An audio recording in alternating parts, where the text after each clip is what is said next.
Ayun, no? Hello, world! Magandang araw, masayang buhay. Welcome uli sa aking live. Ito na, binitawan ko na yung isa. Ganun talaga. Pag dumarating yung pagkakataon na tingin mo hindi na kaya, bitawan mo na. So yun, may hugot pa ako. So yan, lumipat ako sa isang cellphone kasi connected na to sa office. Ayan. So, sana okay na to. Teka. Ayan. Nandito ako sa office ngayon. Bali, ang pag-uusapan natin tungkol dun sa, sa publication. Mamayang gabi na yung tungkol sa akin. Ayan. So, kung halimbawa meron kayong mga problema para sa inyong mga dokumento na gustong i-publish, willing to assist po ako 24/7. Ayan. Sana okay yung aking okay na sana yung aking sounds. So, for the day, kanina nakita ko si May Trinidad, debut nung anak niya kahapon. So, ano ba? More healthy years to celebrate dun sa anak mo, Day. At sana makatapos siya ng pag-aaral. Yan ang pinaka-wish talaga ng mga magulang sa kanilang mga anak, 'di ba? Yan din sana ang wish ko eh. Kaso, syempre, hindi natin, napipilit kung ano yung gusto ng mga anak natin. Nandito lang tayo to support at hindi para ipilit sa kanila kung ano yung gusto natin. So, yun. So, today, kakatapos ko lang na mag-type and, ayun. Para sa lahat po, mag-explain ako habang wala pa tayong question kung ano yung extrajudicial settlement. Kasi yung iba, hindi alam yon. So, yung extrajudicial settlement, yan yung isang dokumento na ginagamit ng mga naiwan ng isang pumanaw. So, para sa kalaman ng lahat, So, sa mga... Hello! Si Myong, oh. Myong, thank you for watching. Kailan ka pupunta dito? Hinihintay ka na ng peanut mo. Nandun sa baba. Ayan, oh. Sabi mo, Saturday, tapos Sunday. O, diba? Bayad na yon. Okay. PM kita. PM mo ko, morning po. Yun, no? About sa peanut butter. Sabado kukunin. Thanks. Okay. Sige. Sabado, okay. Andyan lang naman sa baba, sa may Lotto outlet. So, yun, guys. Nod ka, Myong, Thank you for watching.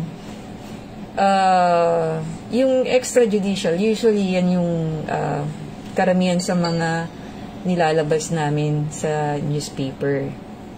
Lalo na nung pandemic time, sabi nga nila, literal kami na nabubuhay sa patay. Joke lang naman yun. Pero kasi ang dami talagang pumanaw. And yun, yung mga pumanaw na yun, syempre may mga property na naiwan na kailangan ilipat sa mga naiwanan niyang pamilya. So, yun ang extrajudicial settlement. Yang Say is watching. Thank you for watching, Say. Nasa office ako. Kaya topic ko ngayon is about,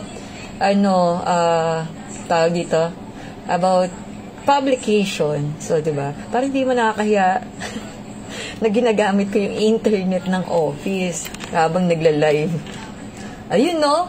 Tita Marie is watching. Hello, Tita Marie. Ang layo-layo mo sa akin. Ayun, no? Hi! Sabi niya ganun. Sabi ni Russell. Wala ka bang live ngayon, girl? Ayun. Sa mga may problema sa kanilang property dahil meron kayong pumanaw na kamag-anak, tapos gusto nyong paghati-hatian na ng mga naiwanan. So, ito yung sagot sa inyo, yung extrajudicial settlement. So, ang extrajudicial settlement, lumalabas yan sa newspaper. 3 issues siya, once a week, for 3 consecutive weeks. So, halimbawa, lumabas siya today, Thursday, i-expect mo na yan na lalabas every Thursday ng 3 issue na Thursday. So, ano ba ngayon? 14. So, ang susunod na lalabas niyan is 21 and September 28. Yun ang niya. Pantag dito. Publication dates niya. So, hindi siya araw-araw. Kasi iba akala 3 weeks. Dire-diretso. No, once a week lang siya. So, yun. Tapos, ang kailangan lang naman natin yan, yung extrajudicial settlement na notarized. So, paano yun mangyayari? So, halimbawa, mayroong property, halimbawa, land or house and lot, no, nakapangalan doon sa pumanaw. So, yung, TCT niya, kailangan nyo lang, paggawa sa attorney ng extrajudicial. Actually, may mga format na yan. So, yung extrajudicial settlement na yun, nakalagay doon yung title at saka yung pangalan nung may-ari at kung kanino yung mga naiwan niya, kung kanino ibibigay. So, pwedeng extrajudicial, maghati-hati sila. Pwede din namang yung iba nag-waive. So, may mga ganong ayun, kala ko meron tumingin sa likod. Iba-iba yung declaration ng mga pamilya. So, meron kasing iba, gusto nila hati-hati sila sa property. And then, meron naman na, halimbawa, ako, magulang, 'di ba? So, gusto ko sila na lang maghati-hating mga anak ko. So, ganun ang partihan pagka halimbawa by extrajudicial. So, kailangan sabihin niyo yun sa attorney. Tapos, siyang bahala mag-notarize nun at saka niyo po dadalhin dito sa publication. So, yun lang naman ang hinihingi namin, yung notarized na extrajudicial settlement at the same time, yung payment natin. So, one-time payment tayo. Sa pagpunta nyo dito, kailangan na natin bayaran in full yung amount para hindi na kayo pabalik-balik kasi alam naman babalik pa kayo next week para lang bayaran yung susunod na issue, diba? So, ang gagawin nyo na lang, kayang-kaya naman ng budget yon yung 3 issues. Bali, ang amount is yung 2,452. 3 issues na po yun. Tapos, bibigyan namin kayo ng contract. Ganito yung contract. So, ini-indicate namin dyan kung kailan yung publication date. So, nakalagay yun dito. Nakalagay date of insertion. Ayan. Tapos, makikita nyo na rin dun sa contract kung kailan kayo pwede bumalik. Kasi yung iba, sabi nila, ay ma'am, kailangan na namin yung affidavit of publication. Actually, hindi namin agad-agad may bibigay yon unless matapos natin yung 3 issues. Kasi ang affidavit of publication, notarized din. At hindi naman pwedeng gawin ng attorney na inotaryo yon nang hindi pa niya nakikita na natapos. Kasi parang sinicertify namin yon na lumabas na sa amin yung publication nyo. So, yun, di ba? Ang mangyayari niyan, ini-explain naman namin kung kailan ang issue para meron kayong copy. Baka kasi kung minsan hindi natin masasabi, di ba? Baka hindi mailabas or may kung correction. At least makikita nyo na sa mga first publication niya. Tapos, doon din sa contract na yon makikita nyo na kung kailan kayo babalik para kunin yung affidavit of publication. So, yun, may date and time yun. Kailangan sundin nyo. Kasi kung minsan, ang release kasi namin is 1 p.m. ng Friday usually. So, yung iba, pupunta ng umaga kasi nga, dadalhin nga nila sa bangko or sa LTO, kung saan man. Hindi namin maibibigay yun agad-agad kasi meron din time yung nagno-notaryo sa amin. So, pagka umaga kayo pumunta, hindi yun maisa-serve sa inyo. Maghihintay lang din kayo. So, much better na sundin natin yung date and time na required dun sa contract. Yun. So, yun. So, kung may question kayo regarding dun sa sa EGS, actually, dapat ang tatanungin ito ng attorney. Kung meron lang kayong question about publication, yun, okay na masagot namin yun. Kasi, pag legal na ang question, medyo, mahirap na. Kasi, pag legal, dapat legal din ang sasagot, diba? So, kung publication yan, mabilis lang. Kami na po mag-a-adjust. So, yun. So, ano ba? Okay naman ang okay naman sa inyo yun. Pwede ko palang ipakita sa inyo yung itsura ng extrajudicial.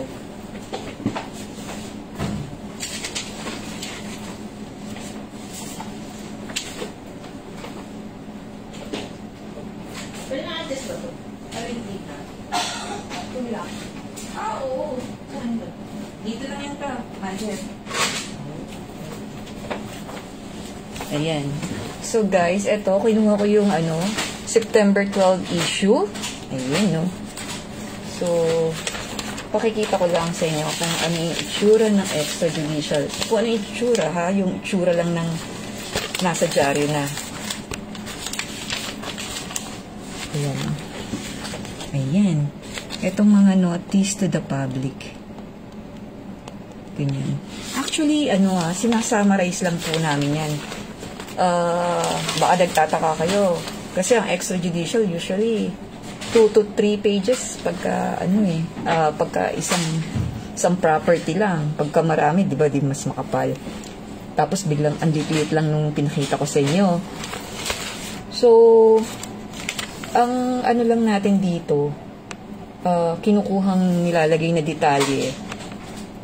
Actually, yung title nung extrajudicial. Kasi minsan, meron nakalagay na extrajudicial settlement with waiver of rights. Yung sinasabi ko sa inyo na kung halimbawa yung magulang na naiwan, halimbawa yung pumanaw yung tatay, tapos naiwan ng nanay, yung nanay minsan nag-waive na yan para sa kanyang mga anak, para sila na lang maghahati.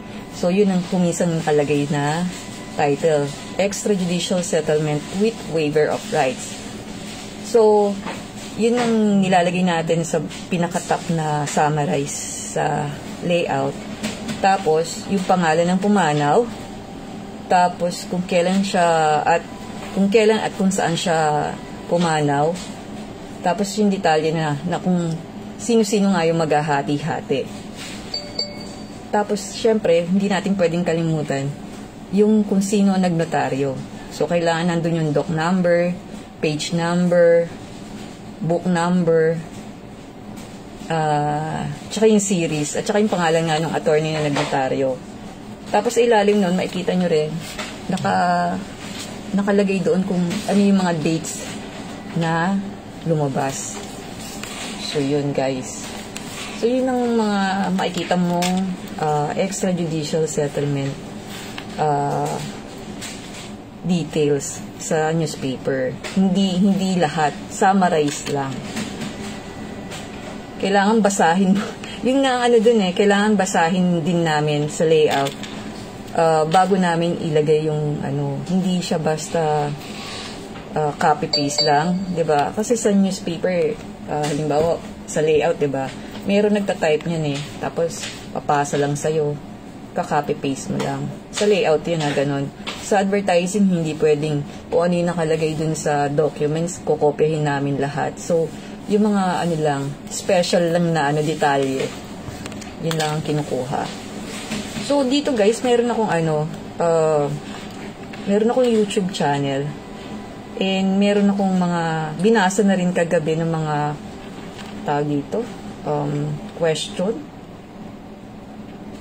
Mga question nila. So, okay lang na pahabain natin ng konti yung oras. Everyday, pwede kong pwede ako magbigay sa inyo ng dokumento na pwedeng pag-usapan. Hindi lang extrajudicial kasi, though yung extrajudicial kasi medyo mahaba yan. Kasi meron pang affidavit o self-adjudication. O pwede na natin pag-usapan ngayon yung self-adjudication. Though pareho sila ng EGS, iba naman yung purpose. Kasi ang extrajudicial settlements, sigurado kayo kagad na mayroong mga maghahati-hati na kamag-anak dun sa property na naiwan. Pero kasi, pag sinabi mong self-adjudication, iisa ka lang. Halimbawa, pumano yung asawa mo, wala naman kayong anak, ikaw lang ang pinakamalapit niyang kamag-anak. So, ikaw lang yung papagawa nung dokumento. Kaya, affidavit of self-adjudication. Wala nang ibang magdideklara ng property niya na ililipat kung saan. Kasi, ikaw na yung mismo. Pangalan mo na yung ilalagay doon. So, yun. Yun lang ang difference ng extrajudicial at saka self-adjudication. So, tinakal ko na. Hindi na natin... Same price lang din yan ha, guys. Ayun. So, kung meron kayong problema about sa property nyo na gustong ilipat sa pangalan ng mga kapamilya nyo, galing sa inyong pumanaw na kamag-anak, pwede nyo po kami tawagan sa 8712-2883. Hanapin nyo po si Brian o kaya ako. Yan. Lomer Pedraba Sabian. Thank you for watching po. Sabi niya, hi ma'am. Hello po. Salamat po sa pagbisita sa aking live. Ayan no. Medyo sigurado magugulat yung iba kasi usually tinatakal ko tungkol sa mga activities ko sa hospital, 'di ba? So, pwede 'yun mamayang gabi.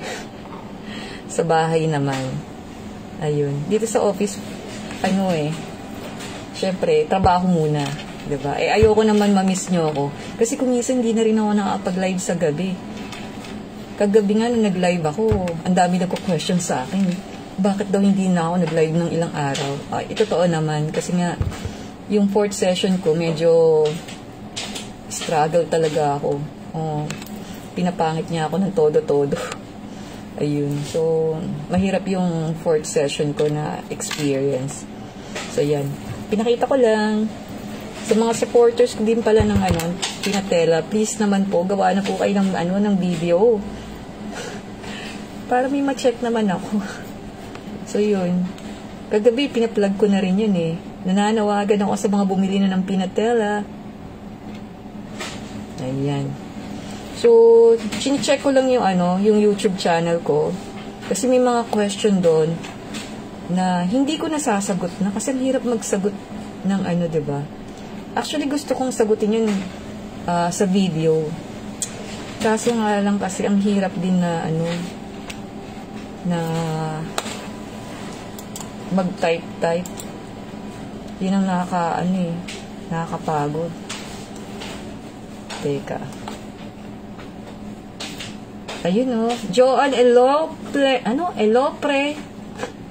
Nabubulol pa ako. Joan, sorry Joan Elopre. Thank you for watching. Salamat sa pagdaan. Good morning din. Ayun Sorry nabulol ako dun sa yung apelyido. Elopre. Parang Kastila Elopre. Ayan. So guys, kung meron kayong question legal, wag lang legal documents para sa publication. Okay yun. Wag lang yung mga legal na problema kasi hindi ako abogado. Ayan. Open po kami Monday to Saturday ang office namin para sa publication. Dito lang po yung aming office sa Quezon Ave. Bali number 538 Quezon Avenue, Barangay Tatalon, Quezon City. Halos katapat po kami ng Santo Domingo Church. So yun, para hindi kayo masyadong maligaw.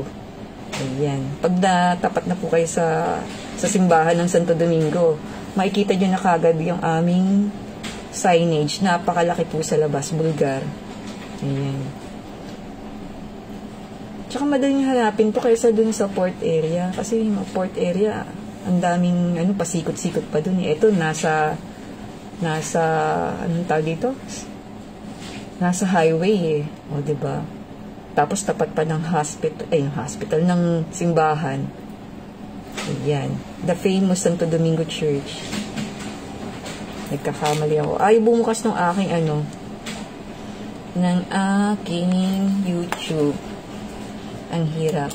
Ayaw bumukas. Teka, baguhin ko nga itong Ayan. So, buksan ko yung YouTube ko. Ano ito ba?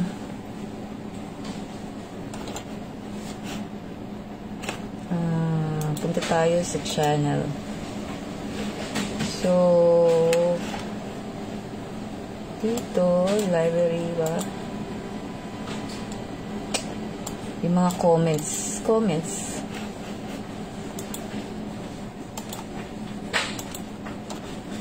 Ayan.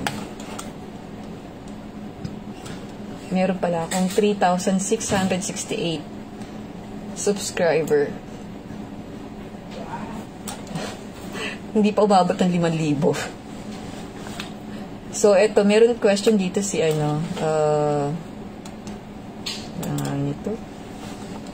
Si Rochelle Ann Ayon. Sabi niya, hello po madam. Sana po mapansin yung tanong ko. Ano po bang dapat gawin sa birth certificate ng anak ko? Gusto ko kasing palitan ng father's name. Ano po kayang pwedeng gawin? Ano po ang mga requirements? Actually, legal na to, di ba?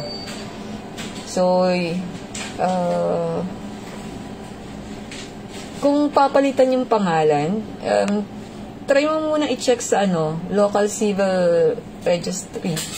Diyan sa kung saan mo pinail yung birth certificate ng anak mo. Pero, wala akong pwedeng sabihin kung ano yung mga requirements kasi nga legal to. Dapat attorney yung magbigay sa'yo ng mga detalye. Nagkataon hindi ako attorney. So, yun lang ang masasabi ko. Punta ka na lang muna sa LCRO para i-check kung ano yung mga requirements. Kung meron nga talagang kung pwedeng. Pero tingin ko pwede naman magpalit ng name. Yun nga lang, syempre. Mas mabuti nang magtanong ka sa abogado. So, ito, kagaya nito. Sabi ko na nga, hindi ako attorney, di ba? Sabi niya, attorney, good evening. Ang father namin ay isang Philippine veterans. Namatay siya nang walang utang sa veterans. 1969 siya namatay na walang last will. Ngayon, may judiciary settlement paper na pinapirma ang kapatid namin na nasa Iloilo. Isa siyang abogado. Pinapirma kami para mag-waive. Nagpirma kaming 3 sa akala naming mabigyan kami ng aming share sa ilalim, ano ba yan? Nagpirma kaming 3 sa akala naming mabibigyan kami ng aming share sa claim ng aming father. Sa awa ng Diyos, kahit 5 duling, wala kaming natanggap. May habol pa ba kaming magreklamo kami kay attorney? Ayun, ang sad naman nun. Hello, Ramona Balmores, Mamala. Thank you for watching po. So, ito, mayroong talagang ganun lumalabas, diba? Sa pamilya, hindi mo masasabi. Merong mabait, merong magulang, may salbahe, diba? So, hindi ko na kailangang attorney para sagutin yan. Kasi pinapirma na kayo ng attorney yung kapatid ninyo. Kaya nga waive Ibig sabihin, wala kayong inaasahan kahit ano. May pinagsabihan ba kayo na may pinag-usapan ba kayo na pagpubirba kayo dito, may bibigay ako. Di ba wala naman? At kahit meron, kaya nga kayo pinapirma para hindi na kayo maghabol eh. Di ba? Not unless na nung pumirma kayo, inabot kagad sa inyo yung ibibigay sa inyo, na share nyo. O, di ba? Huwag na tayong umasa. Tapos na ang laban. Pumirma na kayo. Tapos abogado pa yung kapatid nyo. O, di ba? Maliwanag pa sa sikat ng araw na naisahan kayo ng kapatid nyong abogado. Ayun lang yun. Sad to say. Di ba? So, yun. Merlin Flores, 2981. Sorry. Naisahan kayo ni attorney. Kung ganun. Kasi ikaw nang mismo nagsabi, hanggang ngayon, no, ni 5 daling wala kayong natanggap. Diba? Pwede naman siguro kayo magtanong kay attorney, pero kung talagang willing si attorney, hindi nyo na kailangan magtanong. Yun lang yun. So, yan. Ito naman, ano ang step kung may cadastral map public land? Yun, hindi ko rin alam yan. Pang-attorney question yan. Tapos, Di Guzman to Guzman, saan po ba pasok yun? Sa administrative po o sa judicial? Salamat po sa sagot. Hindi ko alam kung anong gusto mo mangyari, sir. Kung mula sa Di Guzman na apelyido, gusto mong gawing Guzman, bakit tinatanong mo kung administrative o judicial? So, siguro, sir, ang pwede mong tanongin ito at abogado. So, sad to say, hindi po ako abogado. I-heart natin yung question ni Dom Keys. Ayan. Ito. Kay Delicate is Apparel. Sabi niya, Ma'am, kapag sa City Hall ako magpapanotary, saan po ako banda pupunta? Sa PAW po ba? Eto. Tapusin na lang natin to kasi may gagawin pa ako. Ito na yung huling tanong na sasagutin ko. Hello, Manny! Ayan si Jerry Layog is watching. Thank you for watching, Manny, So, tinatanong ni Delicates Apparel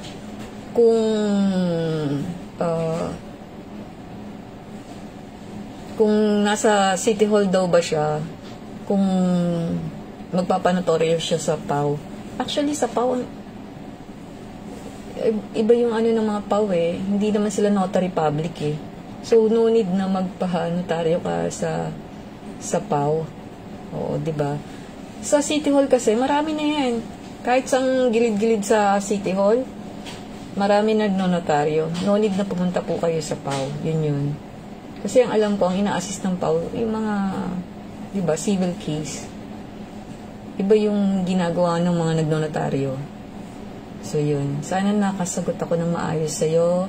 Delicates is Apparel. So, yun. Hanggang doon lang muna yung ko sinagot ko Kasi, anong oras na? Alas 9 na. Sandali lang tayo sa aking live. Para lang masagot ko ng konti yung mga previous na questions sa akin sa YouTube. Nung mga nag-subscribe dun sa aking mga pinost na video. Hello, Miro! Thank you for watching! Ayun, nasan ka ngayon? Nasya ka na ba sa Araneta? So, yun, guys. So, since 9 past 9 na, and maggagawa pa ako ng affidavit. So, it's affidavit day today. Pag Thursday, yan ang ginagawa dito sa office. Gumagawa na kami ng mga affidavit of publication para tomorrow, pagka releasing, madali na lang, diba? Kasi nakaprepare ng, Oy, Ma'am Joy! Ayun, Ma'am Joy Ripoll Assis is watching. Thank you, Ma'am Joy, sa pag-watch. Ayan, Thank you rin po sa pagla-like, yung mga reaction and heart. So, yun. Siguro, 30 to 45 minutes a day ng live para sa mga questions sa legal na documents na ipapublish. Pwede ko po kayong sagutin. Pwede po kayong mag-email pala sa amin. So, pwede nyo pong ipadala yun sa adsbulgar1991@gmail.com.